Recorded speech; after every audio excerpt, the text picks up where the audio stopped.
vamos a iniciar nuestra charla y vamos a ponernos como siempre todos en manos del Señor y vamos a hacer juntos una oración. Ustedes, la mayoría de ustedes ha estado rezando el Santo Rosario desde las 7. Vamos a hacer una oración juntos. En el nombre del Padre y del Hijo y del Espíritu Santo. Amén. Señor Jesús, bendito y alabado seas. Te damos gracias porque nos permite reunirnos en tu presencia. Tú nos has dicho que cuando dos o más personas están reunidas en tu nombre, tú estás en medio de ellos. Y nosotros invocamos tu presencia, nos reunimos en tu nombre, Señor. Y te pedimos que todas las cosas que pensemos, digamos y hagamos durante toda nuestra vida, en el día de hoy, en esta charla, todo parta de ti como su fuente y llegue a ti como su fin. Y lo hacemos con la oración de los hijos de Dios que tú mismo nos enseñaste.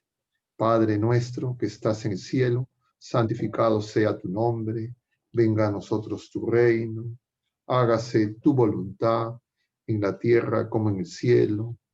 Danos hoy nuestro pan de cada día. Perdona nuestras ofensas, como también nosotros perdonamos a los que nos ofenden. No nos dejes caer en la tentación y líbranos del mal. Amén. En el nombre del Padre, y del Hijo, y del Espíritu Santo. Amén. Muy bien, queridos hermanos.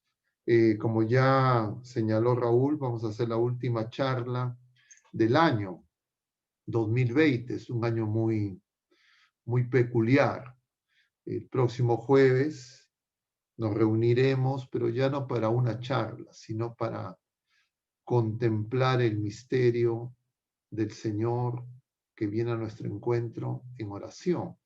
Rezaremos el rosario, celebraremos la Eucaristía en estos mismos horarios, desde las 7 hasta las 9 aproximadamente. A las 8 empezaremos la Eucaristía. Pero hoy vamos a tratar de recapitular los últimos temas que hemos venido comentando. Los tres últimos y el presente, entendemos, están vinculados. Los tres últimos que hemos desarrollado se referían a la política y la fe, la política y la fe en el sentido de a quién seguimos, y luego la política y la fe en quién esperamos. Y luego, entrando ya en este tiempo de Adviento, el jueves pasado, el Adviento como un tiempo de conversión y de esperanza. Y hoy día, avanzando en el Adviento, y dado que durante el tiempo de Navidad, que es un tiempo de contemplación, ya no vamos a reunirnos el 24, cada quien en sus hogares, en su comunidad parroquial, en sus comunidades eclesiales, vivirá estos días de alegría y de gozo. Hoy día vamos a desarrollar este tema que tiene por título Soy un pesebre para que nazca Jesús. Y antes de ir directamente al tema, a modo de recapitulación, señalar y recordar lo que es este tiempo de Adviento. Nosotros decíamos que la palabra Adviento viene directamente del latín adventus, que significa venida, pero que en griego ese adventus, como está consignado en los originales de los evangelios, se dice parusía. Y por eso es que cuando nosotros celebramos el tiempo de Adviento, que es un tiempo de preparación, es un tiempo para la venida del Señor en presente continuo, para el Señor que ya vino en Belén de Judá, cuando nació de nuestra Madre Santísima, en esa gruta, y al Señor que vendrá cuando acabe y llegue la hora de cada uno de nosotros en esta peregrinación, y vendrá también al final de los tiempos en la parucía, pero ya con su gloria y majestad como Rey y Juez. Pero entonces nosotros nos preparamos para acoger al Señor que vendrá, reconociendo al Señor que vino y al Señor que viene, tanto a la humanidad como a nuestras familias, como a cada uno de nosotros. Y nosotros decíamos que el Señor ya ha venido a cada uno de nosotros cuando vinimos a la existencia, porque sin la presencia y el designio de Dios que da el primer sí, nosotros no hubiésemos podido venir a la existencia. Si nosotros hemos venido a la existencia, a la vida natural, es porque el Señor ha dado un sí, un fiat para cada uno de nosotros. Y así el amor de nuestros padres permitió traer vida.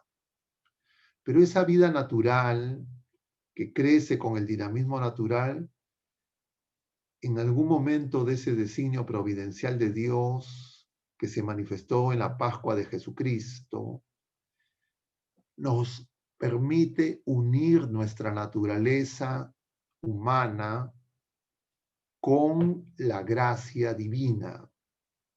Y eso se produjo el día de nuestro bautismo.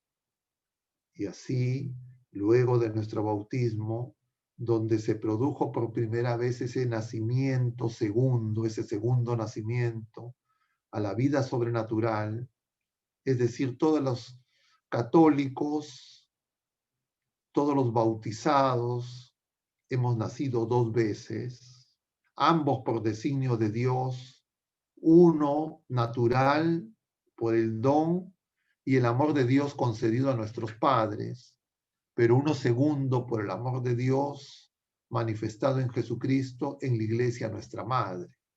Y entonces tenemos un segundo nacimiento, el nacimiento sobrenatural, el nacimiento a la vida divina, a la vida de hijos de Dios que se produce en la humildad de nuestra carne.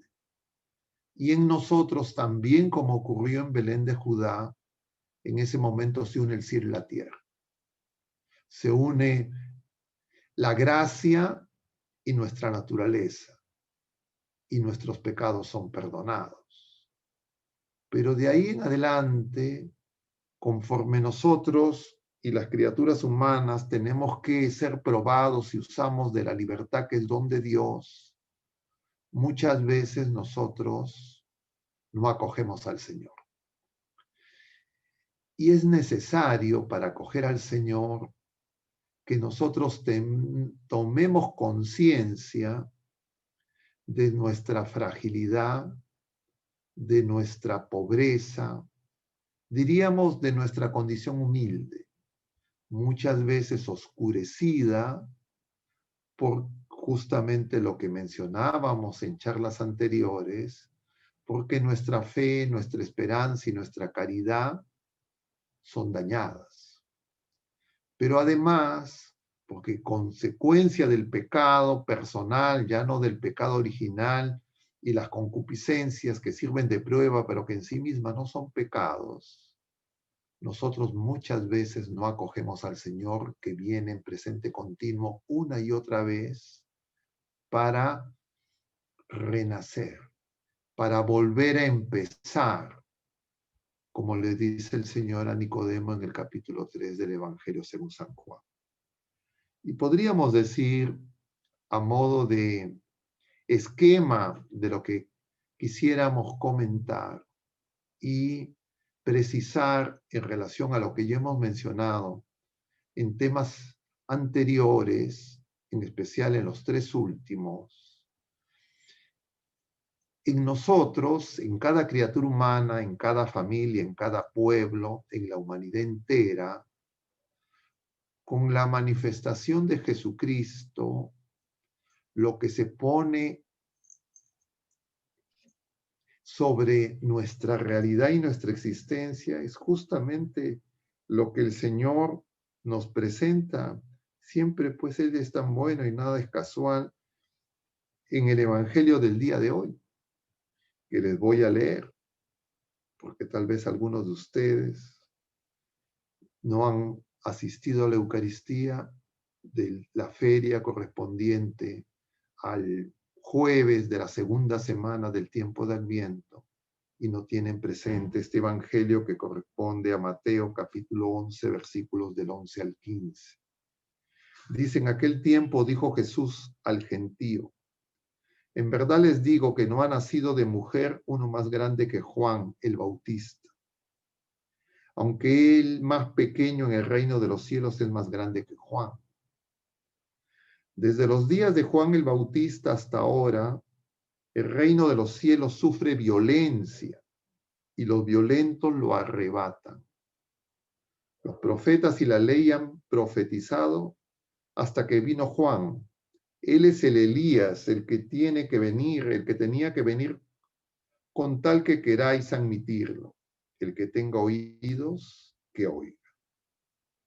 Y bueno, en este pasaje, el Señor nos habla del nacimiento de mujer, que es el nacimiento en la carne. Pero el Señor también ya anticipa un segundo nacimiento, que ya no es de nuestras madres biológicas, sino de nuestra madre, la Iglesia, prefigurada en María, la madre de los que viven, la nueva Eva, por mérito de Cristo Jesús, el nuevo Adán, porque en Jesucristo se realiza una nueva creación. Y entonces nosotros en este tiempo de Adviento y para vivir la Navidad, tenemos que contemplar cómo ese misterio acontece en cada uno de nosotros también. Es decir, cómo en algún momento el Señor, la gracia, la vida sobrenatural, se ha unido a nuestra carne a través de los sacramentos de Jesucristo confiados a la Iglesia, que como madre nos los administra. Pero que esa vida sobrenatural muchas veces no crece por nuestro pecado y por nuestra ignorancia. Y por eso es que ese reino que viene a nosotros, que es Cristo, su gracia, su amor, recibe la violencia de nuestros pecados, de nuestra ignorancia, en el mal uso de la libertad. Podríamos decir en una palabra, los dones que recibimos en el bautismo, de la fe, la esperanza y la caridad, son dañados por nuestro pecado y por esa razón nosotros, de alguna manera, en nuestra carne, esa vida nueva, esa vida sobrenatural, nosotros muchas veces, tal vez, la crucificamos. Y el Señor, por eso, quiere una y otra vez renacer a esa vida nueva, a esa gracia en nosotros y darnos la oportunidad de que vivamos realmente una auténtica Navidad. Y de ahí el título de esta charla, que decimos: soy un pesebre para que nazca Jesús. Es decir, el pesebre somos nosotros. No solo la ciudad de Belén, que no recibe al niño, sino pesebre en el sentido de que el niño, la vida divina, la gracia, es colocada en nosotros y nosotros no la cogemos, ni siquiera en el pesebre. Y hasta del pesebre lo expulsamos. Es decir, tenemos que aprender a ser pesebre. Un pesebre que acoja al niño, que no lo rechace, para que Él en nosotros se pueda manifestar a todos los que el Señor ha puesto en nuestro camino, como se manifestó a esos pastores que recibieron la noticia la misma noche de Navidad, y a esos sabios de Oriente que vieron los signos cósmicos y que fueron a adorar al niño. Y entonces retomemos algunas de las cosas mencionadas, pero demos ese paso adicional. Nosotros decíamos que el mundo no se prepara para la Navidad porque ha desfigurado la Navidad y ha hecho de la Navidad una celebración meramente humana, muchas veces una celebración comercial, una temporada y una campaña y oportunidad de negocios, y donde muchas veces, embotados por las actividades intensas de esta época del año, nosotros no tenemos capacidad de recogernos sobre esa gruta y acomodar ese pesebre del que muchas veces hemos expulsado al Señor. Y ni siquiera en el pesebre hemos dejado que nuestra madre lo preserve y lo coloque para que luego pueda crecer con los cuidados maternales y paternales de María y José en el seno de la familia. Y por eso es necesario volver al misterio de estas tres virtudes teologales, que son dones que ya hemos recibido, y decíamos que definitivamente en la mayoría de los miembros de la Iglesia probablemente nuestra fe no está viva, nuestra esperanza no es firme y nuestra caridad no es ardiente. Y entonces nuestro frío por falta de amor, nuestra caridad dañada porque nuestra esperanza es vana y porque nuestra fe está muerta.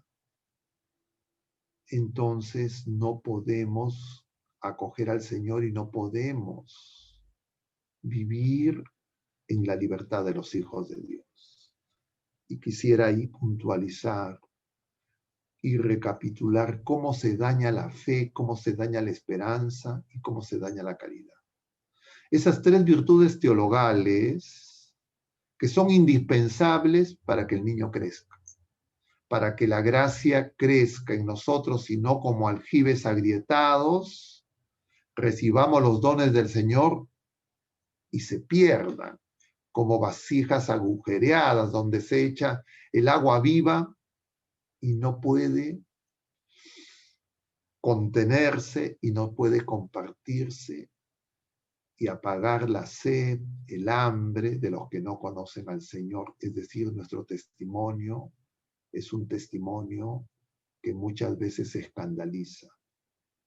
Y para eso ya la Iglesia nos enseña que estas virtudes teologales, la fe y la esperanza y la caridad, dan forma, como mencionábamos cuando hablamos de la política y la fe, dan forma a las virtudes humanas, a las virtudes llamadas cardinales, a las virtudes llamadas morales. Porque decíamos en esa ocasión que vivimos una etapa de inmoralidad, de amoralidad y de desmoralización, porque no vivimos en un mundo cristocéntrico, sino que como Herodes queremos o hemos eliminado al niño, con nuestro pecado, con nuestra indiferencia, con nuestra ignorancia. Y entonces, la fe, la esperanza y caridad permiten que las otras cuatro virtudes cardinales nos hagan capaces de vivir en la libertad de hijos de Dios y que los dones del Espíritu Santo no los perdamos. Y por eso es que en la Iglesia, los padres de la Iglesia, Santo Tomás, también relacionan y vinculan estas tres virtudes teologales y estas cuatro virtudes cardinales con los 7 pecados capitales. Como bien sabemos, los pecados capitales, la soberbia, la lujuria, la avaricia, la envidia, la pereza, la gula y la ira, son como una bestia, nos dicen los padres del desierto, de 7 cabezas, análoga a la bestia del mundo, a la bestia del mar de la que nos habla el Apocalipsis. Y que esa bestia de 7 cabezas, la cabeza más terrible es la soberbia. Porque la soberbia es querer ocupar el lugar de Dios, es hacer lo que hizo Herodes. No permitir que la gracia crezca en nosotros. Querer conocer las Escrituras, pero no para obedecer, sino para rebelarnos y taimadamente matar al niño. Porque la soberbia se opone a la fe. Por eso es que el Señor va a decir a través del apóstol San Pedro que Dios rechaza a los soberbios. Y lo opuesto a la soberbia, es decir, el camino para crecer en la fe, es la humildad. Porque la humildad la recibimos como gracia con el don de piedad, es decir, el don de los hijos de Dios, el don que nos hace crecer como hijos a imagen del Hijo único que es Jesucristo, nacido en Belén de Judá. Y para eso tiene que Él crecer y nosotros menguar. Es decir, nuestra soberbia se tiene que allanar como esos montes que hay que allanar, de lo que nos habla Isaías y también Juan, y se tienen que también elevar esos valles para que el camino sea recto. Es decir, sin humildad no podemos tener intenciones rectas. Sin humildad nuestra fe va a estar muerta. Y sin fe nosotros no podemos dar una respuesta de amor al Señor. No podemos acoger al niño en el pesebre que somos cada uno de nosotros. Y la esperanza que nos permite poner nuestro corazón en la patria celestial y desear el encuentro glorioso y ver al Señor cara a cara y contemplar la luz de su rostro, es herida por los pecados contra la carne, por la lujuria. Porque la lujuria lo que hace es buscamos nuestra satisfacción carnal, pasajera, en las cosas de este mundo, en las criaturas, y no en el Creador, no en el Señor. Y entonces se cumple lo que San Agustín dice. Es decir, nos amamos a nosotros mismos, soberbios y sin esperanza, y a las criaturas, y no amamos al Creador. Y por esa razón nuestra oración se hace difícil, porque los puros verán a Dios. Bienaventurados, dice el Señor en el Sermón de la Montaña. Y por eso es tan importante la solemnidad que hemos celebrado de nuestra Madre Santísima y su concepción inmaculada, porque ella es purísima, porque en ella no hay ese doblez. Ella tiene un corazón indiviso para el Señor. Y entonces vemos cómo esa esperanza es dañada por la lujuria y hemos visto cómo esa lujuria es promovida por estos ataques del enemigo y se propone especialmente a los niños, a los jóvenes, a través de la llamada revolución sexual, a través de los llamados derechos sexuales y reproductivos.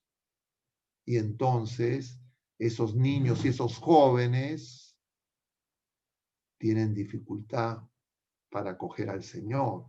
Y entonces son fácilmente encandilados por las promesas pasajeras de este mundo y los elogios y las seducciones de ese lenguaje viperino que los elogia y los pone como futuro, cuando sabe que los está llevando al matadero como ovejas, sin pastor.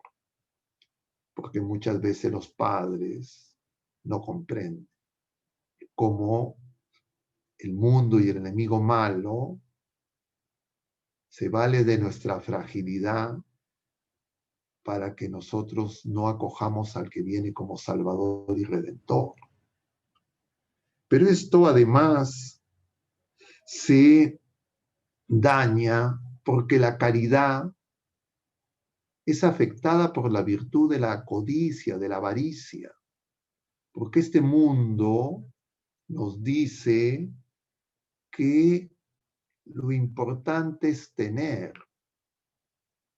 y no importa el ser, porque el éxito humano se fundamenta en el dinero, en el poder, en el prestigio, y nos proponen una felicidad que es equivalente al consumo de bienes y servicios de todo tipo, y que supuestamente si acopiamos esos bienes y esos servicios egoístamente, con avaricia, seremos exitosos. Y eso es lo que proponen todos los modelos educativos al presente, desde las edades más tempranas, y por eso es que muchas veces los padres creen que la felicidad y el éxito de sus hijos se va a conseguir si tienen y atesoran las posiciones económicas y materiales más importantes dentro de una sociedad desigual. Y entonces tenemos esa conjunción de ese triple ataque, soberbia, lujuria y avaricia, sobre las tres virtudes teologales que impiden que nosotros podamos realmente acoger al Señor, ser pesebres.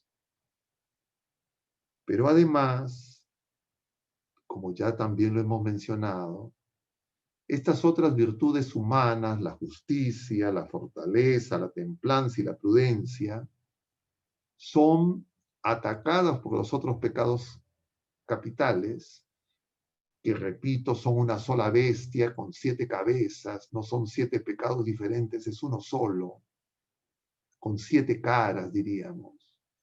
Y entonces la prudencia, que es lo que nos permitiría usar de nuestra razón para que acoja la luz de la fe y podamos elegir y decidir sobre el bien y el mal, es dañada por la ira. Porque una persona soberbia, orgullosa, una persona movida por la lujuria, por el deseo de poseer incluso a las personas y usarlas como objeto utilitariamente, y una persona codiciosa rápidamente se va a irritar cuando sus planes, sus proyectos, sus afirmaciones son rechazadas, no son aceptadas.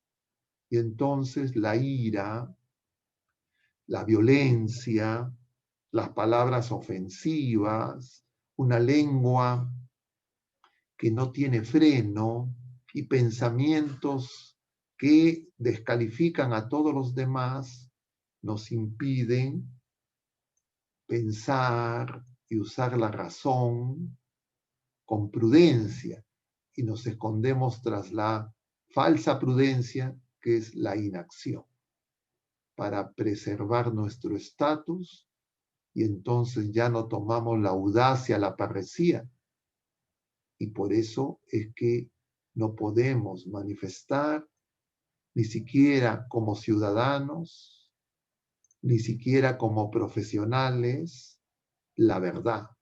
Y entonces nos allanamos y caemos sometidos a todos esos chantajes, porque la primera pregunta que va a plantear una razón sin prudencia no es cuál es la verdad y qué es lo bueno y qué es lo malo, sino qué me conviene, y voy a ser víctima de esta cultura contemporánea, pragmática, utilitarista, que se ha extendido por el mundo entero, y nosotros, miembros de la Iglesia, muchas veces no alcanzamos a comprender en los demás ni en nosotros mismos.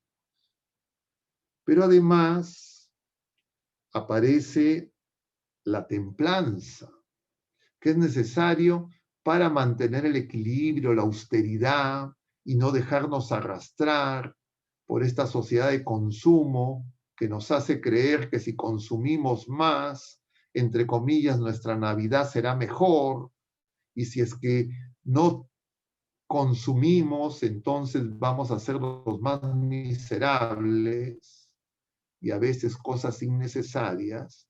Y entonces esa templanza es atacada por la gula, que no solamente la gula de alimentos, sino a veces es la gula de consumir tecnología, la gula de poder utilizar todo lo que los medios de comunicación nos proponen como, entre comillas, los signos externos, farisaicos, del hombre aceptado por este mundo que no conoce a Dios, y muchas veces nos entristecemos si no los tenemos, si no los consumimos, si no, entre comillas, no tenemos la suerte de usarlos. Y esto es lo que las estrategias de mercadeo y de consumo utilizan indiscriminadamente, y muchas veces, especialmente los niños y los jóvenes, son violentados por esa, yo diría, violencia de esos mensajes simbólicos que alejan de Dios y de las otras criaturas humanas.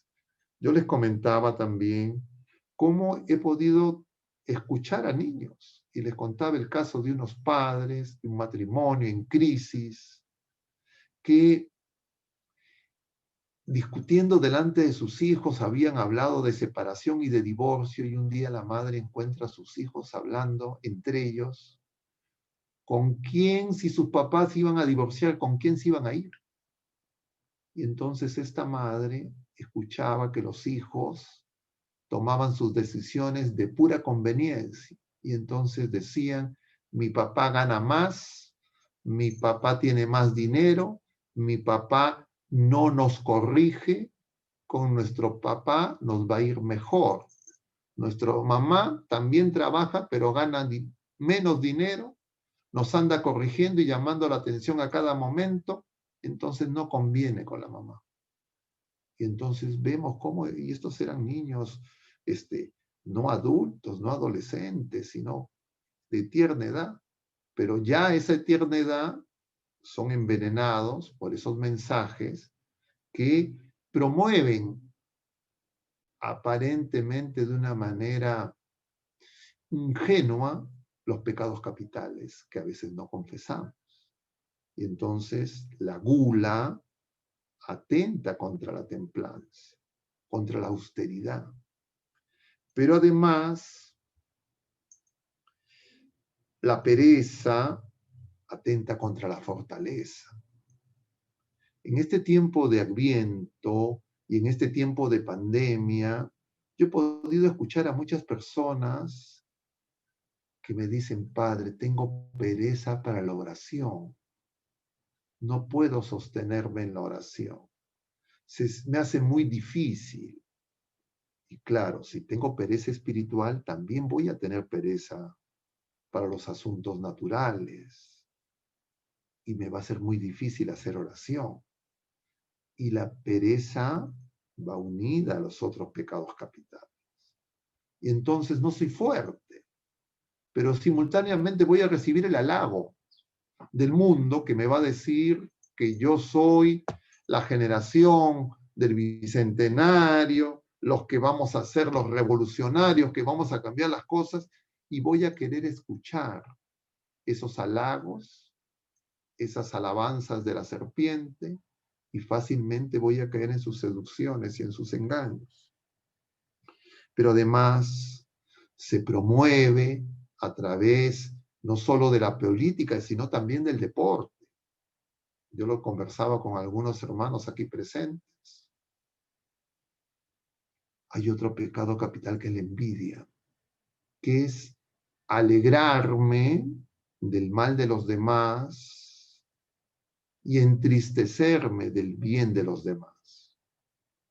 Y eso la política que divide, que partidariza, y muchas veces el deporte mal entendido, esa competencia, esa meritocracia, a veces también en la esfera laboral, a veces en los estudios, va minando nuestra capacidad para encontrar una verdadera justicia.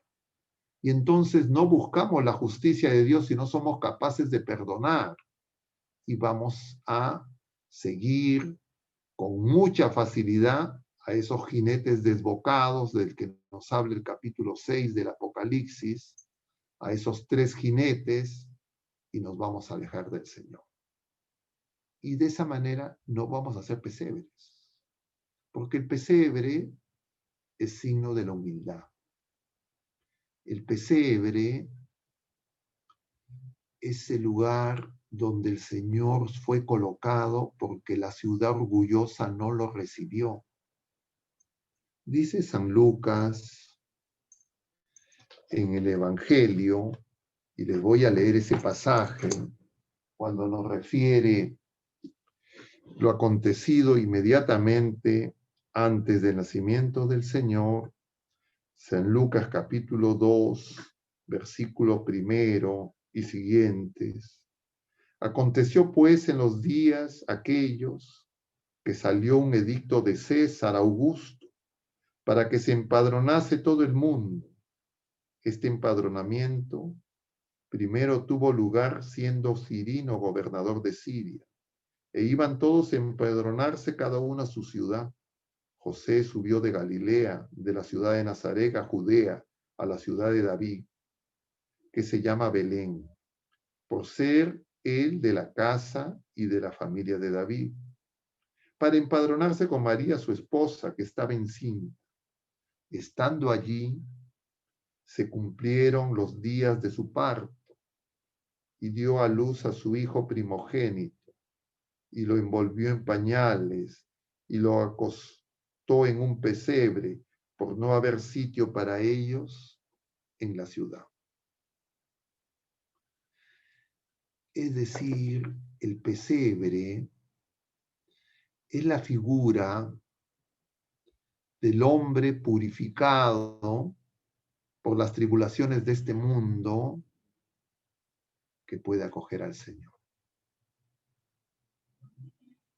Del ser humano que comprende que el que viene es la esperanza de una vida nueva y que para él nada es imposible. Pero nosotros muchas veces, y nosotros hemos celebrado muchas Navidades, muchas veces tardamos en que nuestra vida sea un pesebre para que acoja al Señor. Belén, además, les decía también a otros hermanos, significa la ciudad del pan. Y Jesús nace en Belén, pero no dentro de la ciudad. Es decir, no es el pan preparado por los habitantes de esa ciudad. Jesús es un pan distinto.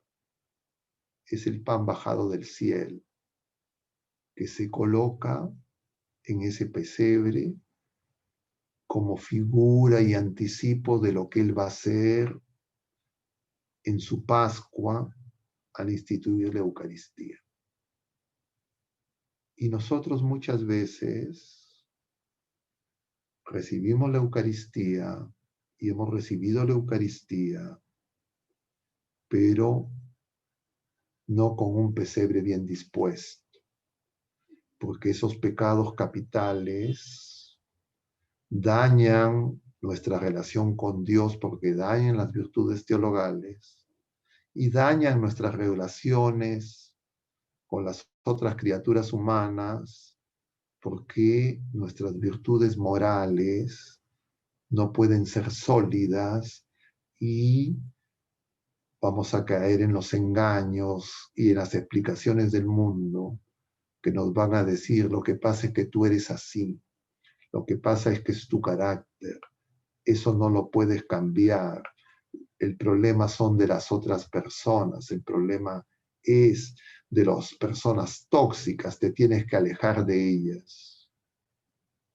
Y no acojo a quien, enviado por el Padre, viene a darnos vida nueva y para el que nada es imposible.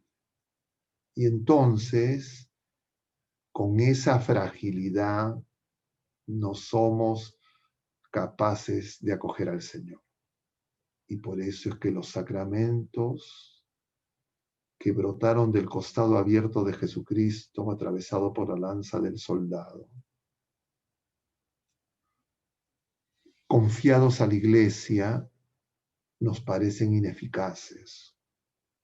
Y entonces buscamos, porque nos cansamos, no en Dios, sino en las cosas de este mundo, y de esa manera hacemos violencia, como el Señor nos dice en este pasaje de la feria de Adviento del día de hoy, con el que empezamos esta meditación, esta charla, y que repito en estos versículos pertinentes, porque desde los días de Juan el Bautista hasta ahora el reino de los cielos sufre violencia, y los violentos lo arrebatan, y esos violentos somos nosotros mismos. Porque si nosotros tuviéramos conciencia, así los reinos de este mundo, así Herodes, así sus guardias, sus sabios, sus escribas, quisieran matar al niño, quisieran arrebatarnos la gracia, no podrían hacerlo. Porque nosotros como Juan, como José y como María, vamos a proteger personalmente y como familia, iglesia doméstica, nuestra vida de fe y el tesoro que hemos recibido en vasijas de barro. Y por eso es tan importante que la preparación para la Navidad no se reduzca a creer que es la celebración de un hecho que aconteció en el pasado, sino que nosotros tenemos que permitir que el Señor nazca y renazca en nosotros mismos. Y reconocer cómo hacemos violencia a Jesucristo, porque el reino de los cielos es Él, que manso y humilde viene a salvarnos. Y tierno niño pequeño es colocado por María, por nuestra madre, por la iglesia, en nuestro ser personal. Y por eso, queridos hermanos, meditar en nuestra vida como un pesebre, porque el pesebre, que es nuestro ser personal en esta comparación alegórica, puede llenarse con alimento para los animales o puede llenarse de la gracia del pan bajado del cielo, del pan de los ángeles, del pan de vida manifestado en la cruz y que quiere ser comunión de amor con nosotros. Por eso diríamos que la celebración de la Navidad es una celebración eucarística.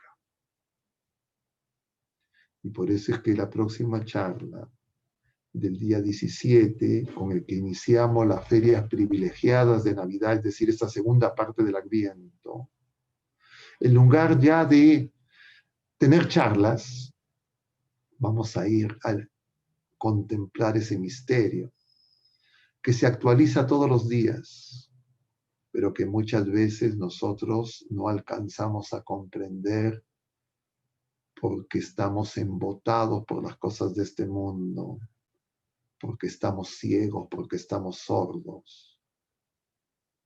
Y si es que nosotros no crecemos en esa vida de hijos de Dios, nosotros que estamos llamados a participar de la misma misión de nuestro Señor Jesucristo, porque somos también enviados, igual que el Padre envió desde la eternidad a su Hijo único que nació en la plenitud de los tiempos en María Virgen, nació de mujer. Nosotros no alcanzaremos a comprender el sentido de nuestra existencia y nos dejaremos agobiar por los Herodes de todos los tiempos, por este mundo que como esa ciudad, la ciudad de David, no quiso acoger al niño y nosotros también no tendremos tiempo para participar con recogimiento de la Eucaristía, ni para hacer oración tan necesaria para mantenernos fieles al Señor. Pero además, el Señor nos dice en este mismo pasaje del mismo Evangelio según San Mateo que estamos siguiendo en esta meditación en el capítulo 11, versículos 11 y siguiente, que corresponde a este jueves eucarístico de la segunda semana del tiempo de Adviento. El Señor nos dice: los profetas y la ley han profetizado hasta que vino Juan. Él es el Elías, el que tenía que venir, con tal que queráis admitirlo. Porque nosotros, igual que Elías, vivimos en un tiempo como Elías el profeta, como nos relata el libro de los Reyes, en tiempo de Ahab y su esposa Jezabel, que era pagana, idólatra, que adoraba a los Baales, y Ahab, de la descendencia de Jacob, se desposó con esa mujer, y esa mujer impuso la idolatría en medio del reino. Y entonces, en tiempos de Elías, ya todos los profetas habían sido asesinados. Es decir, ya no daban testimonio de la verdad, y el único que quedaba era Elías. Y Elías, lleno de celo, desafía en el monte Carmelo a esos profetas, a los Baales, con esos sacrificios. Y él les dice: hagan ustedes sacrificio y yo también haré un sacrificio. Pero a diferencia del sacrificio de Elías, nosotros recibimos el sacrificio del Cordero de Dios, Jesucristo mismo, en la Eucaristía. Por eso es que ese pasaje hay que leerlo en clave eucarística. Y es ese fuego, es el Espíritu Santo, que hace que ese holocausto, ese amor infinito que se derrama en nuestros corazones con el Espíritu Santo que se nos ha dado, como dice Pablo, nos renueve y nos transforme. Porque Elías dice a ese pueblo: ustedes no pueden cojear de los dos pies y tienen que escoger a quién seguir, o a los Baales o al Señor Yahvé. Nosotros tenemos que escoger a quién seguir, si acomodarnos al mundo y a sus seducciones, o seguir al Señor. Pero cuando vivimos en esa cojera bilateral, entonces nosotros no vamos a poder recibir ese fuego que necesitamos, que es el amor de Dios manifestado y que se derrama en nuestros corazones si es que nosotros oramos con María, pero con intención recta. Porque la oración con María, que es indispensable, necesita además que nuestra intención sea recta. Por eso se nos habla de que hay que hacerlos rectos los caminos. Es decir, nosotros tenemos que conocer que nuestras intenciones muchas veces, incluso cuando buscamos al Señor, no son rectas. Y la única manera que nuestras intenciones sean rectas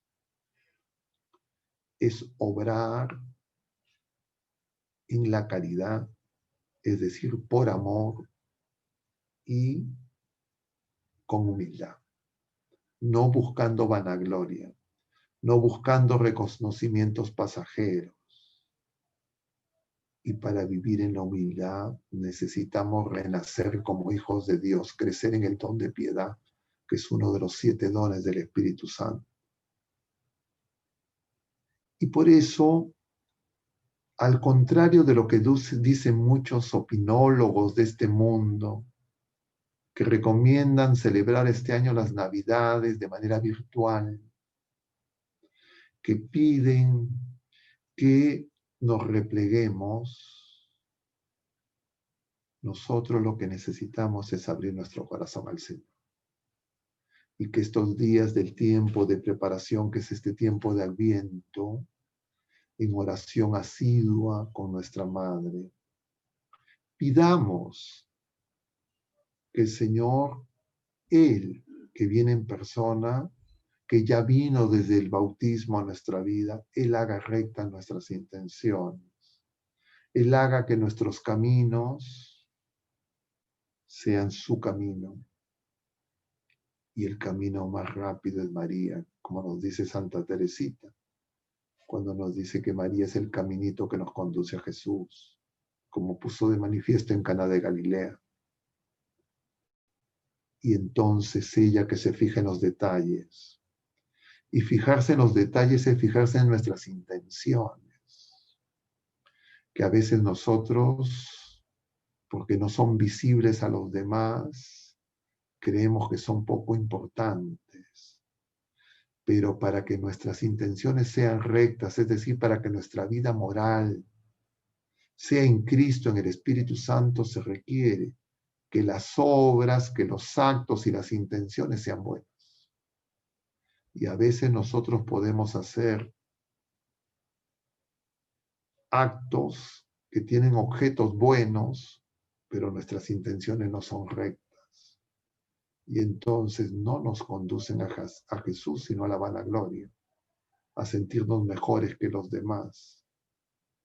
Y entonces no podemos decir como María, proclama mi alma la grandeza del Señor, se alegra mi espíritu en Dios mi Salvador porque ha visto la humillación de su esclava, sino que vamos a creer que es producto de nuestros dones, de nuestros méritos. Y no vamos a reconocer que la salvación viene como gracia, como don de Dios. Y por eso es que el Señor dice además, en este mismo pasaje, el que tenga oídos, que oiga. Porque la oración es principalmente escuchar. La oración no es echarle discursos al Señor, porque el Señor ya sabe lo que nosotros necesitamos y lo que nosotros le queremos decir incluso antes de que se lo digamos. Pero que lo que necesitamos es escuchar para que aprendamos a pedir, como María, que guardaba todas las cosas en su corazón, y como José, hombre de contemplación, y que este año, el 8 pasado, este día de la Inmaculada Concepción, se ha declarado como el año de San José, que tiene corazón de padre, porque se ha cumplido 150 años de que el Papa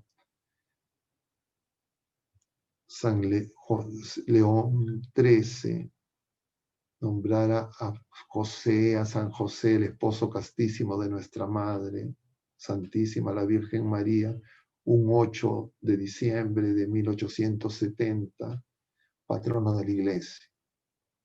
Y además, San José es patrono del Perú. Y eso significa que si nosotros contemplamos la grandeza de ese misterio que une el cielo y la tierra, lo divino y lo humano, que se cumplió por primera vez en María, en Belén de Judá, y que se empezó a desencadenar desde su fiat en Nazaret, también en nosotros después de la Pascua se ha iniciado desde el día de nuestro bautismo, pero que no termina de desplegarse, porque no comprendemos muchas veces la multiplicidad de los dardos del enemigo y no sabemos cómo nos dañan, es decir, no reconocemos cómo prevenir, cómo protegernos, no conocemos cuáles son las mascarillas, las cubrecaras que tenemos que usar. Y estos son como la familia de Nazaret, ir a José, como dice el libro del Éxodo, en medio del hambre que se desataba sobre el mundo, José había guardado ese trigo para hacer ese pan que era indispensable para el sustento. Y él era el que lo administraba y lo dispensaba. Y por eso es que José es custodio de los tesoros de la iglesia, de la humanidad, que el Padre nos ha dado. Jesús y María y el Espíritu Santo. Y por eso es que José, hombre justo, es patrono de la iglesia universal, patrono de nuestro país. Y en este tiempo ya, desde ahora, desde el 8, ya tenemos a José con nosotros. Yo por eso había traído, no tenía cómo ponerles esta imagen de la Sagrada Familia. Y decía, ¿dónde la pongo? No tenía dónde ponerla. No alcanzaba. Siempre José es muy discreto, no quiere aparecer. Pero, queridos hermanos, nuestra madre en las múltiples apariciones, y en la última aparición de Fátima, el 13 de octubre de 1917, aparece María, aparece José y aparece el niño. Aparece la Sagrada Familia. Porque la Sagrada Familia,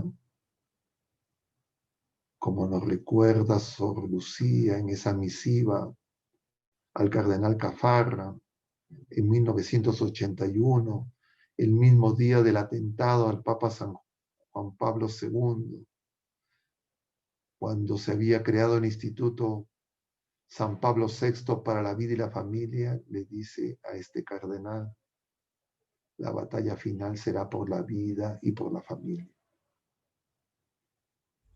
Y la vida no solo es la vida natural, sino también la vida sobrenatural. Porque la vida que Cristo nos trae es para que justamente nosotros tengamos vida y vida en abundancia. Y para que sea así, Él, como madre, se hace alimento para nosotros. Y por eso nos dirá a través de Isaías, así tu madre te abandone, yo no te abandonaré. Y Él ha venido y está con nosotros. Y quiere crecer en nosotros porque quiere que nosotros y nuestras familias y las familias de nuestras familias, que la iglesia, seamos ese lugar que prepara esos pesebres de esas personas acechadas por las ideologías de este mundo, por los objetivos pasajeros, por el odio, la violencia, el temor y el miedo de esos jinetes desatados. Y nos impiden seguir a Jesús, escucharlo. Y José, igual que María, nos va a decir, hagan lo que les diga. Vamos a pedirle a nuestra Madre que nos ayude, a San José que nos custodie y al niño que nos dé una oportunidad más para empezar de nuevo, para ser mejores testigos suyos, para que como Juan preparemos sus caminos, para que anunciemos la salvación y no seamos predicadores de desánimo, de tristeza, sino de esperanza, porque el Señor ya venció. Que así sea. Vamos a dejar ahí los comentarios para dar alguna oportunidad de que ustedes puedan hacer preguntas, intervenciones. Muchas gracias por su paciencia. Gracias a usted, padre, por su charla. Realmente debo decirle de que en la primera parte de la charla usted ha sido muy duro, padre. Muy duro al decir que tenemos una fe muerta. Y es precisamente eso lo que tenemos, ¿no? Es duro, pero es también hidalgo reconocerlo, ¿no? Entonces debemos concluir en que no estamos disponiendo ni configurando el pesebre como se lo merece nuestro Señor, ¿no? Si a eso agregamos el hecho de que vivimos en un mundo inmoral, ateo y en contra de Dios, que usted también lo mencionó, la situación se vuelve más grave y más complicada. Entonces eso nos llama a asirnos, a recurrir a alguien que nos puede y nos ayuda siempre, que es nuestra Madre María. Y ahí viene la pregunta que una hermana nos ha hecho, ¿no? Dice, ¿qué es vivir con María la Natividad de Cristo? ¿Cómo podemos imitarla? ¿Cómo podemos seguirla? ¿Qué es lo que podría usted indicarnos, además de lo que ya ha mencionado alrededor de la figura o la presencia de María? A ver, es una pregunta muy profunda, ¿no? Daría para varias charlas, pero tenemos que decir algunas cosas y respondemos con lo que viene más inmediatamente a nuestro corazón. Y lo primero es que nosotros tenemos que darnos cuenta cuál es la diferencia entre María y nosotros. No es diferencia en que somos criaturas humanas, pero ella es sin pecado, es purísima. Nosotros somos pecadores redimidos, tenemos las concupiscencias que son las consecuencias del pecado original, pero nosotros, redimidos por Jesucristo, que ya venció el pecado, tenemos todo lo que necesitamos, todos los auxilios para poder dejar con nuestro sentimiento de la inteligencia y la voluntad que el Señor nos purifique. La dificultad que yo creo más grande es que nosotros, a diferencia de María, que confía plenamente en la gracia, nosotros confiamos más en nuestras propias obras y en nuestros propios medios. Y muchas veces nos cuesta reconocer que nuestro esfuerzo es inútil y que el esfuerzo que se necesita es creer, es decir, tener fe. Y entonces nosotros muchas veces creemos que lo que necesitamos es hacer cosas, hacer actividades.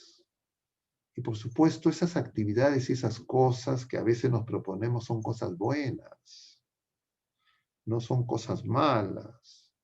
Me refiero a las actividades que nos proponemos las personas de fe dentro de la iglesia, en las comunidades eclesiales. Pero a veces nos cuesta trabajo reconocer o entender que esas buenas obras son consecuencia y no causa de nuestro crecimiento como hijos de Dios. Y entonces no dejamos que crezca el Señor. No somos como Juan Bautista, que decimos conviene que Él crezca y que yo disminuya. Entonces, el problema principal que yo, por lo menos en mi experiencia personal, ubico en mí y veo en muchas personas, es ese. Nosotros necesitamos, en primer lugar, reconocer el amor inmenso que Dios tiene por nosotros. Reconocer, en segundo lugar, nuestra poca fe, nuestra esperanza débil, frágil y nuestra caridad pobre para que el Señor la cure. Necesitamos convertir nuestra fe, necesitamos convertir nuestra esperanza, necesitamos convertir nuestra caridad. Y entonces el Señor podrá obrar, renaceremos y no nos impacientaremos porque de repente no se obtienen los resultados en la velocidad, en el momento, en la oportunidad en que nosotros creemos que se tienen que hacer. Y creceremos en la confianza en el Señor. Y de esa manera el Señor podrá obrar. Entonces, Yo diría, eso es lo que celebramos este 8 de diciembre.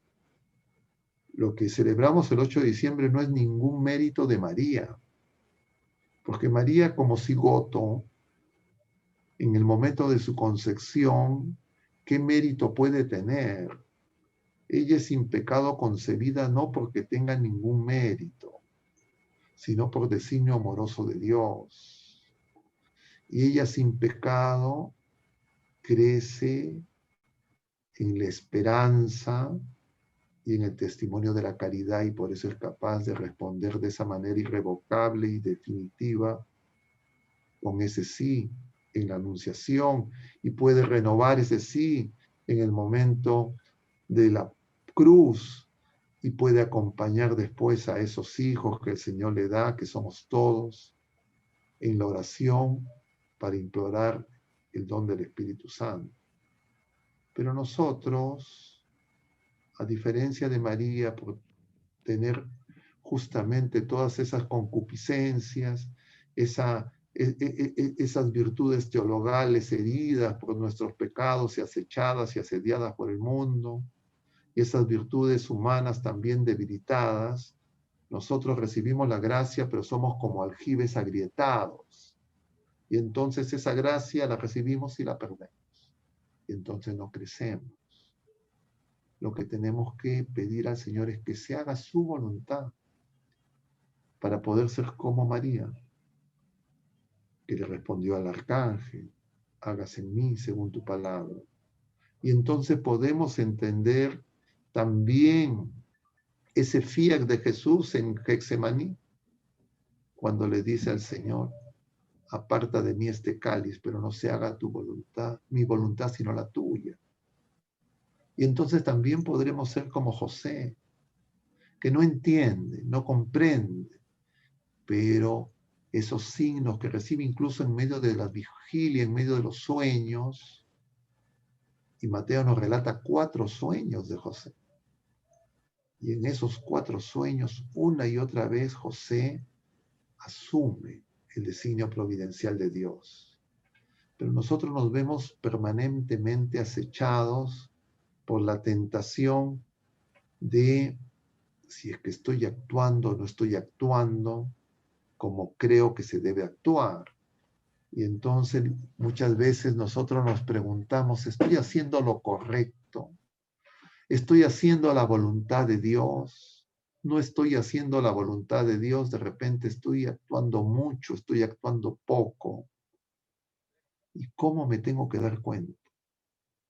Por el amor.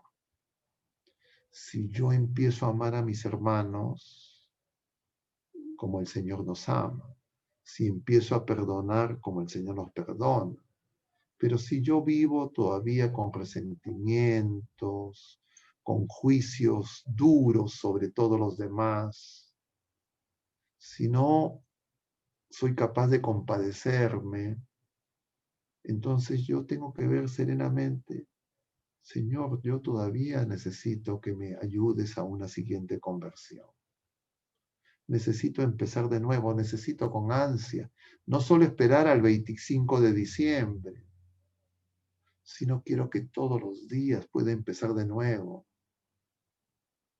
porque reconozco que soy frágil, reconozco que soy débil, y entonces, como dice San Pablo, cuando imploraba al Señor que le retire ese aguijón, y San Pablo nos dice 3 veces le he pedido, y el Señor le dice, te basta mi gracia. Nosotros vivimos en un mundo y en una época donde valoramos más nuestras obras que la obra de Dios, nuestras acciones, y no nos damos cuenta que eso no son causa, que eso no santifica, sino son consecuencia, si es que hacemos obras buenas, de que estamos viviendo realmente en Cristo y en el Espíritu. Yo por lo menos, en mi corta experiencia de cura joven, como siempre repito, en las confesiones que escucho, veo que es muy común, porque nosotros creemos que somos salvados por nuestras obras. Y ahí vivimos en una etapa de gran confusión que se desarrolló justamente desde Lutero, porque se contrapone lo que decía Lutero, que somos salvados por la fe y que las obras no cuentan, y lo que nos enseña nuestra Madre la Iglesia, es que efectivamente somos salvados por la fe, pero nuestra fe se manifiesta viva si nosotros podemos producir obras de caridad, es decir, de amar como el Señor nos ama. Y dentro de todas las obras de caridad, la más importante es el perdón. Más importante que yo agarre y destine parte de mis ingresos para dar ayuda material, que es buena y es necesaria, es que yo perdone. Pero el mundo, como ya hemos comentado, el mundo nos alienta a que no haya perdón. El mundo nos alienta a una justicia que nos enfrenta unos con otros. Y eso impide amar. Y por eso a veces no nos damos cuenta de la envidia. Y eso aparece claramente, ese veneno se derrama en la política, por ejemplo. Es muy común, yo conozco muchas personas de fe, practicantes, miembros de grupos eclesiales, incluso clérigos, que asumen en la esfera política posiciones que son de, yo diría, de odio. Y puede haber, pues, digamos, la violencia partera de la historia, no solo en los marxistas, sino también en los capitalistas, en todo el mundo, porque se ha envenenado a todos los corazones. Y entonces eso se ve mucho en el debate político. Y los medios de comunicación lo alientan. Y se ve también en el entretenimiento y en el deporte. Esas hinchadas, esa gente cree que son graciosos. Pero no, es una forma donde uno empieza a insultar, a decir cosas, a mostrar todo el veneno que tenemos en nuestro corazón. Entonces uno, claro, dice, no, es que eso es deporte, es que eso no cuenta, pero eso acá ahí no están enfrentándose robots. Son seres humanos.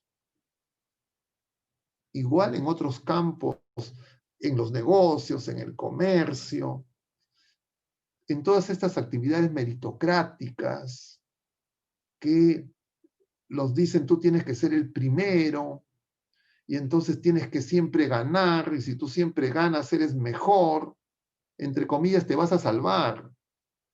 Y la Virgen nos dice lo contrario. Nos dice, el Señor derriba del trono a los que se suben a un trono y el mundo nos propone tronos. Y el Señor nos propone un trono distinto y el trono de Jesús es la cruz. Pero para tener, yo diría, esa práctica según la enseñanza del Señor, tenemos que darnos cuenta, como nos dice el mismo Señor en el Evangelio, al final del Sermón en la Montaña, quien escucha estas palabras y no las pone en práctica construye sobre arena movediza, sobre arena, no sobre roca, no sobre Cristo. Pero poner en práctica es decir que nuestra voluntad sea purificada, necesita enfrentar nuestra soberbia, porque la soberbia impide justamente que nuestra fe sea viva, y una fe viva es una fe que es voluntad en acto. Y entonces a veces nosotros nos contentamos con una fe, entre comillas, intelectual, con comprender verdades, con conocer, y efectivamente nuestra inteligencia se alegra cuando comprendemos cosas, pero si no las ponemos en práctica, el Señor mismo nos dice, somos necios. Entonces no está en comprender, sino en poner en práctica. Y por eso es que la fe tiene que tener obras. Pero no son las obras la causa, sino son la consecuencia. Es decir, se necesitan ver los frutos, porque si no somos como una higuera que no da frutos, puras hojas, puras ramas. Y entonces nosotros, que más hemos recibido, tenemos que darnos cuenta que la gente espera mucho de nosotros. Porque si el Señor nos da más talentos, más dones, es porque el Señor quiere que nosotros demos más fruto. Yo no sé si con eso respondo un poco a esta hermana y a esa pregunta que mencionó Raúl primero. Disculpen que me extienda un poco, pero a veces me entusiasmo y ya no me doy cuenta que es una pregunta y creo que estoy en la meditación. No, sí, ha sido ampliamente respondida, padre. Ahora Nati creo que tiene una pregunta para usted. Sí, Nati. padre, buenas noches. Buenas noches. Bueno, siguiendo con las preguntas sobre María, A propósito, Natalie, tu nombre es navideño, ¿no? de Natal. Sí, claro, muy navideño, muy a propósito de nuestra preparación. Gracias, padre.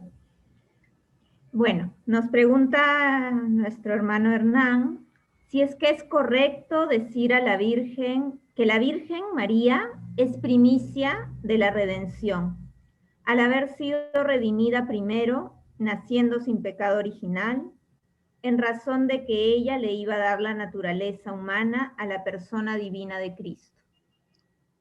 Claro que sí, ella es la primicia, ella es la primera de las redimidas. Preventivamente, dicen los padres de la iglesia, en prevención a su misión singular. Ella es la primera, desde su concepción, pero ella también tuvo que desplegar. Y por eso es que el arcángel le pide su autorización. No es que el Señor la violenta, el Señor respeta la libertad de María. Y María acepta ser la madre. Y el culmen de esa aceptación y esa fidelidad se alcanza en la cruz, en ese gesto sacerdotal de María de pie. Ella está entregando a su hijo. Ella está ofreciendo a su hijo. Ella es viuda, pobre, da todo lo que tiene, absolutamente todo. Y ella misma se entrega en comunión de amor con su hijo y por eso acepta esa maternidad espiritual sobre todos nosotros, pecadores, para que con su oración omnipotente nosotros podamos ser renovados, podamos empezar de nuevo, podamos recibir ese vino nuevo para poder llenarnos de esa alegría que nadie nos puede quitar. Y entonces, claro que sí, lo que pregunta el hermano, yo comparto totalmente. Padre, muchas gracias, padre. Padre Carlos González nos hace una pregunta. Nos pregunta si, como a nuestros hermanos protestantes y evangélicos, ¿cómo debemos orientarlos como católicos para que puedan vivir este tiempo de Adviento y Navidad? ¿Es posible ello o bastaría solo con respetar sus ideas? Nosotros tenemos que orar por la unidad de los cristianos y orar por la unidad y en este tiempo de Navidad, de Adviento, sobre todo por la unidad y la paz, que es lo que pedimos todos los días. Porque es un escándalo que personas que decimos que seguimos a Jesucristo, sin embargo, estamos divididos. La falta de unidad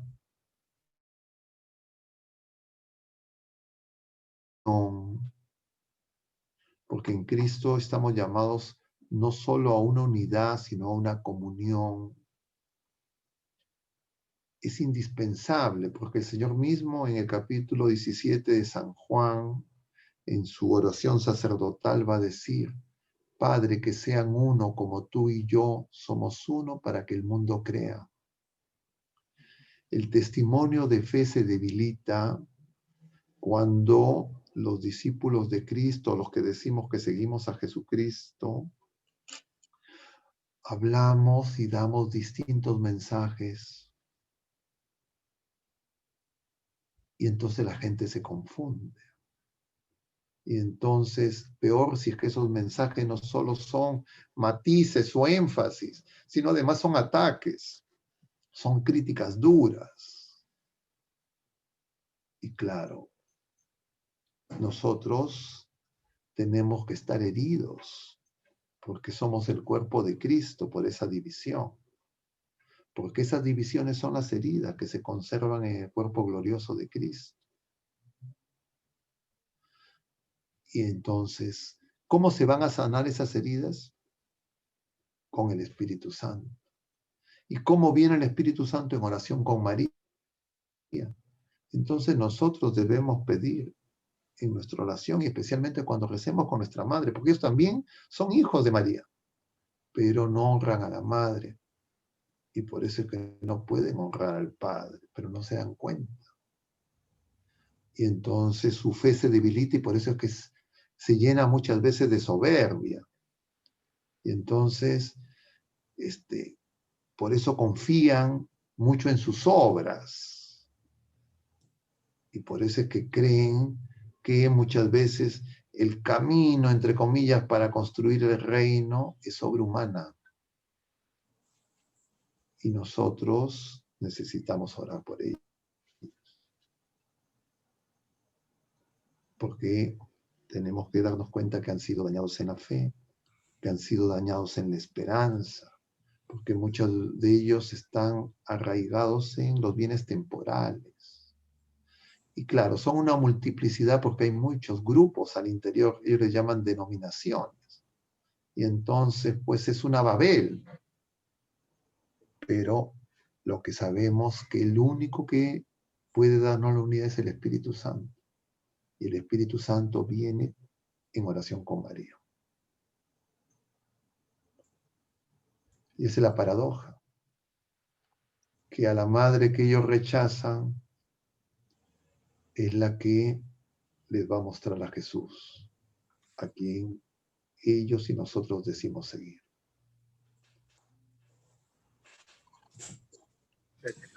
Padre, usted ya lo ha mencionado, estas navidades que nos toca vivir van a ser unas navidades atípicas, ¿no? Azotadas por esta pandemia, y no solamente por la pandemia, sino por todas las cosas que ha traído esta pandemia. Crisis laboral, crisis económica, hasta crisis afectiva y crisis de relación a nivel de los hogares. Realmente es una fecha bastante complicada la que nos va a tocar vivir. ¿Qué mensaje final puede darnos usted, padre, para esas familias que van a vivir estas Navidades? Se ve, y usted lo puede comprobar en las calles, no hay entusiasmo, no solamente la parte comercial, sino el entusiasmo que antes se veía en el mismo seno de la familia. ¿Qué mensaje nos daría para estas Navidades y para este año nuevo que nos toca vivir, considerando que ya no nos vamos a ver con usted? A ver, preguntémonos al revés. ¿Cómo vivimos mejor la Navidad? ¿En la abundancia o en la escasez?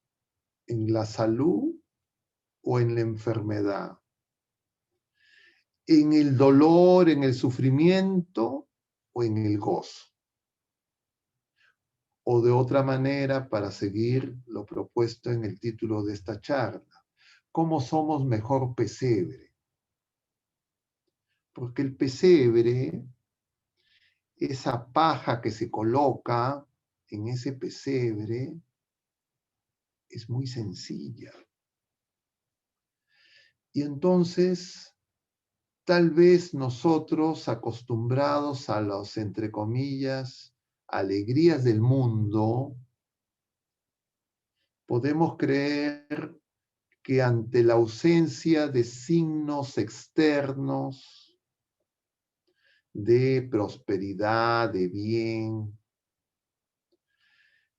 estamos perdiendo también lo interno.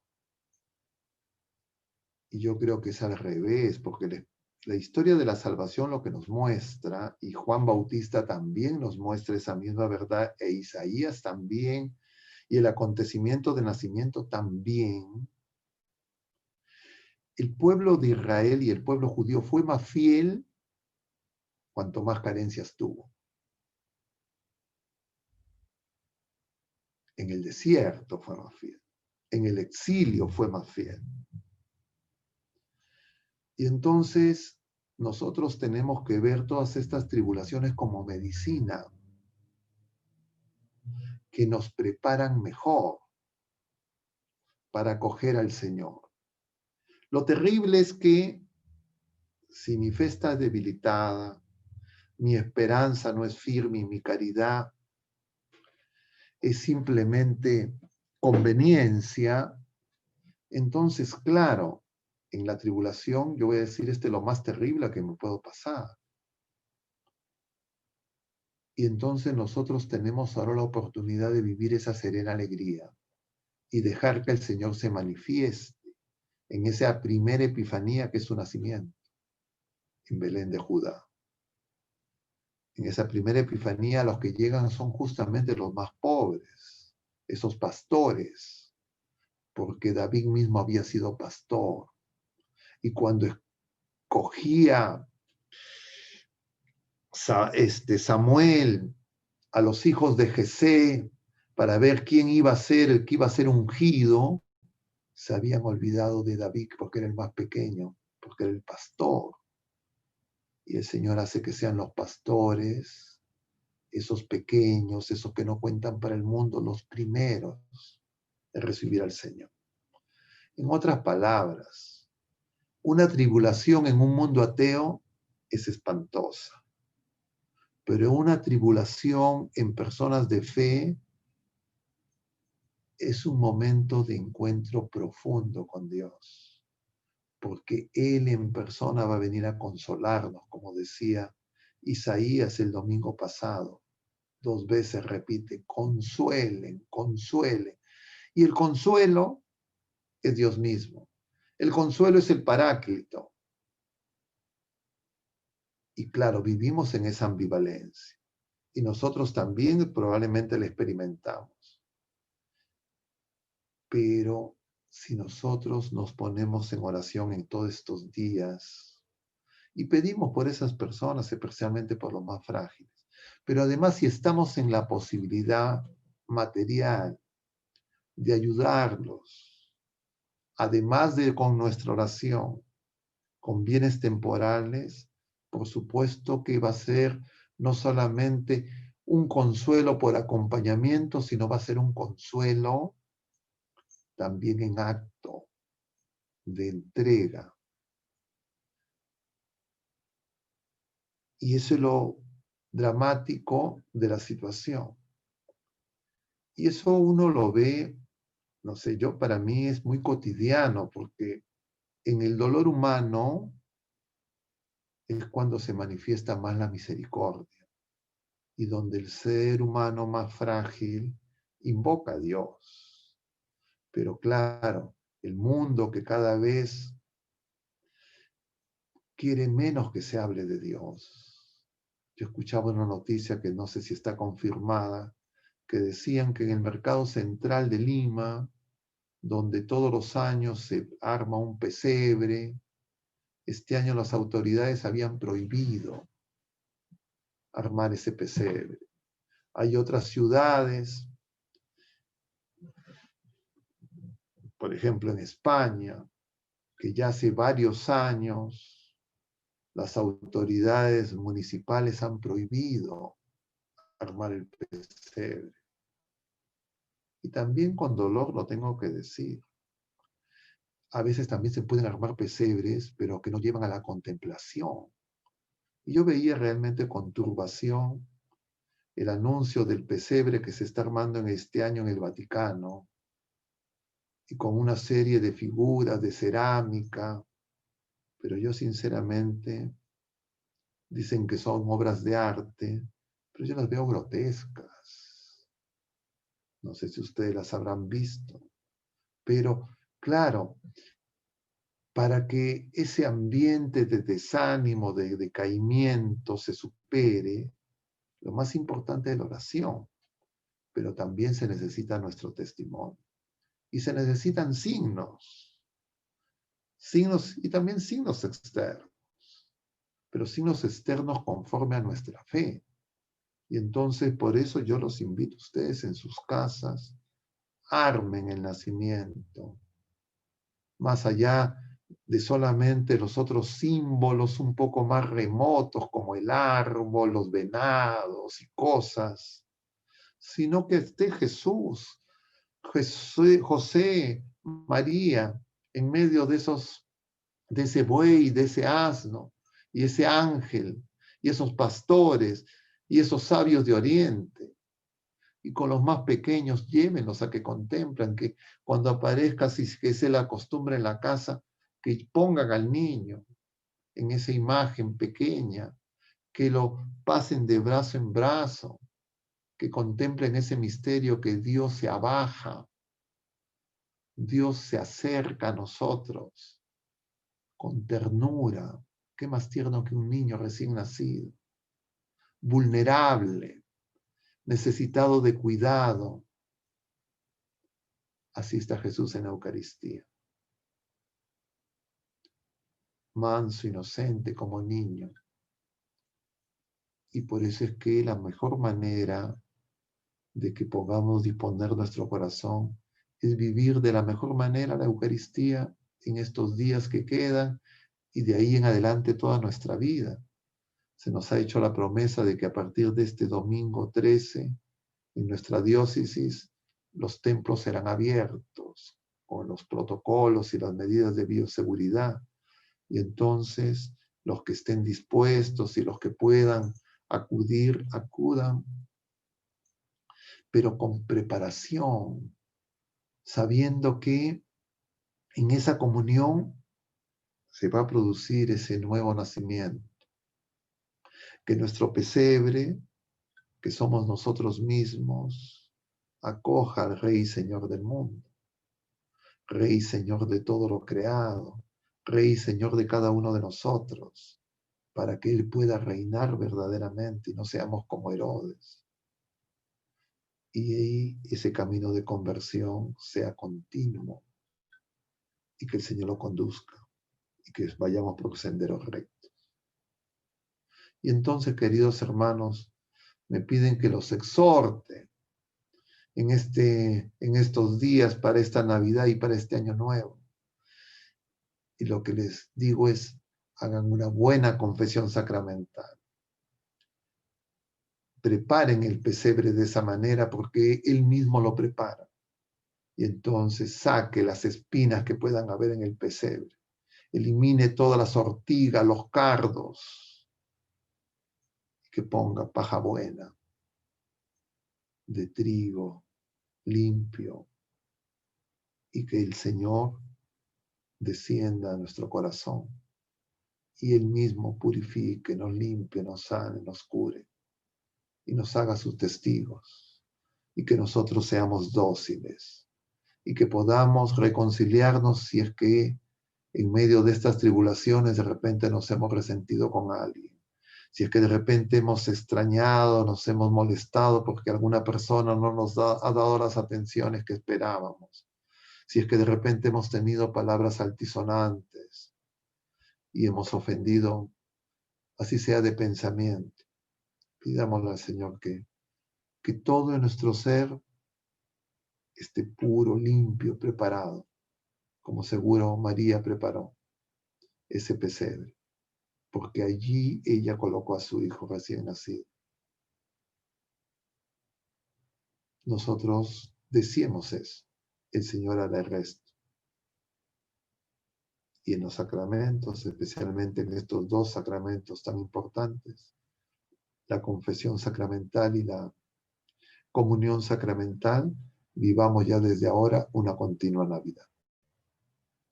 Eso es lo que les deseo para ustedes, para la iglesia toda, para mí mismo, porque creo que no hay don más grande. Vamos a terminar con una oración. Dios te salve María, llena eres de gracia, el Señor es contigo, bendita eres entre todas las mujeres, y bendito es el fruto de tu vientre Jesús.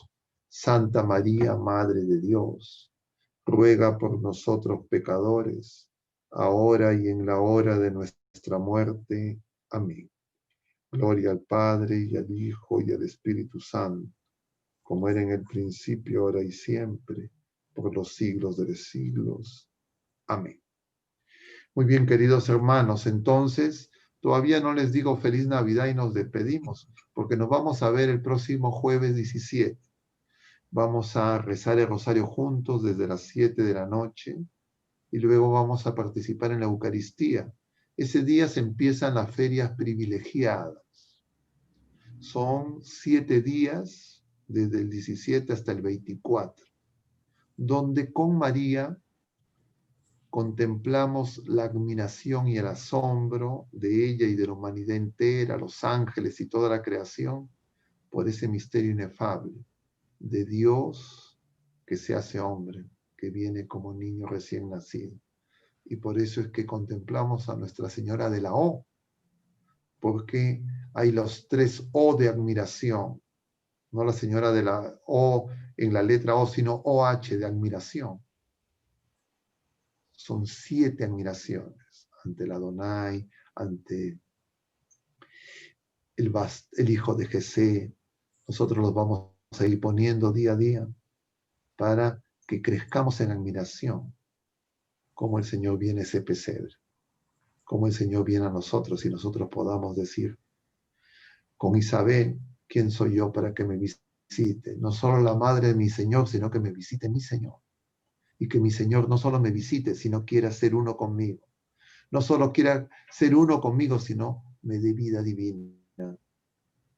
Me haga su hermano, me incorpore a su familia, me acoja. Por lo que no hizo Belén, lo que no hizo la ciudad del pan, la Trinidad Santísima nos acoge en su seno.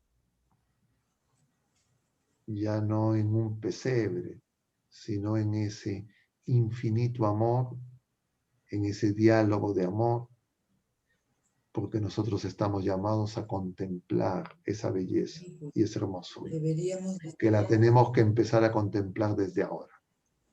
Y para eso viene Jesús, para purificar nuestro corazón.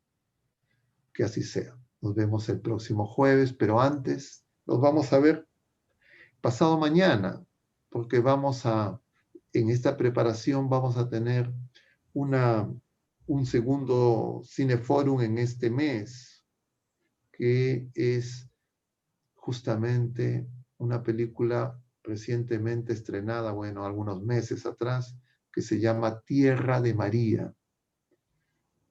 Y cuando decimos Tierra de María, entendemos es que nosotros y María somos la misma tierra, el mismo barro. Pero el Señor en esa tierra, Él sopla. Y Él nos da su espíritu y nos vivifica. Ahí tienen el afiche. Será a las 5 de la tarde, este sábado 12, en que celebramos a Nuestra Señora de Guadalupe, que es ese don que se hizo a nuestro continente, en México, a través de ese hombre humilde, San Juan Diego, a quien hemos celebrado el día de ayer. Así que, queridos hermanos, estamos en manos de nuestra Madre, que nos va a ayudar. Bueno, entonces vamos a hacer una oración a María, para darle gracias al Señor por habernos dado una Madre tan buena, que nos lleva a que podamos encontrar en Él el consuelo de todo lo que nos atribula en la vida presente. Dios te salve María, llena eres de gracia, el Señor es contigo. Bendita eres entre todas las mujeres, y bendito es el fruto de tu vientre Jesús. Santa María, Madre de Dios, ruega por nosotros pecadores, ahora y en la hora de nuestra muerte. Amén. Gloria al Padre, y al Hijo, y al Espíritu Santo, como era en el principio, ahora y siempre, por los siglos de los siglos. Amén. El Señor esté con ustedes, y la bendición de Dios Todopoderoso, Padre, Hijo y Espíritu Santo, descienda sobre todos ustedes, permanezca para siempre. Nos vemos el sábado. Que Dios los bendiga. Mucho ánimo. Gracias por la paciencia. Gracias. El próximo sábado y luego el jueves. Listo. Okay. No se vaya todavía, Padre. A nombre de toda la gente que lo sigue jueves a jueves, le damos las gracias por esa dedicación y por ese amor con que siempre nos ha dado sus palabras de aliento para alimentar nuestra fe. Efectivamente, quedan dos sucesos más. Uno es la película del sábado y otro es el próximo jueves, la misa que será pasada también a través de nuestros medios, ¿no? El canal que tenemos en YouTube y en Facebook, ¿no? Para picarles el diente, Padre, ojalá que se pique también su diente, vamos a pasar un poquito de la película que vamos a tener el día sábado. Muy bien.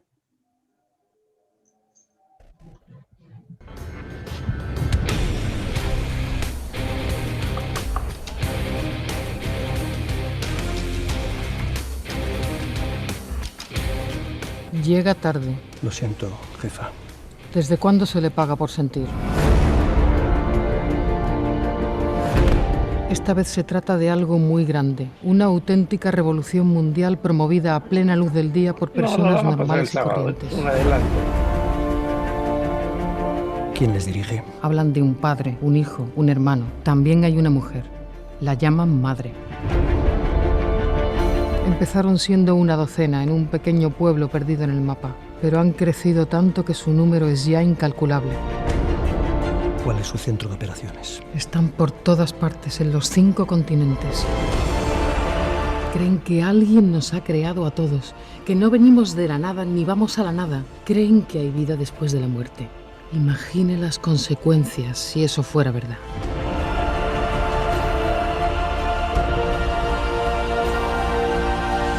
Infíltrese entre ellos, gánese su confianza e interrogue a esos que aseguran hablar con la madre. Consiga llegar hasta ella y luego suba hasta lo más alto.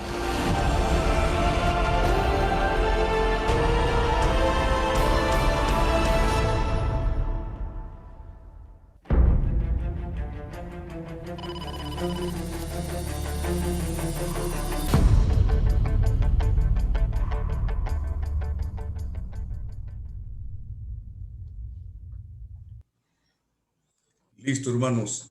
Ya se les ha picado el diente a todos. Los esperamos a todos el sábado. La canchita la ponemos nosotros. No se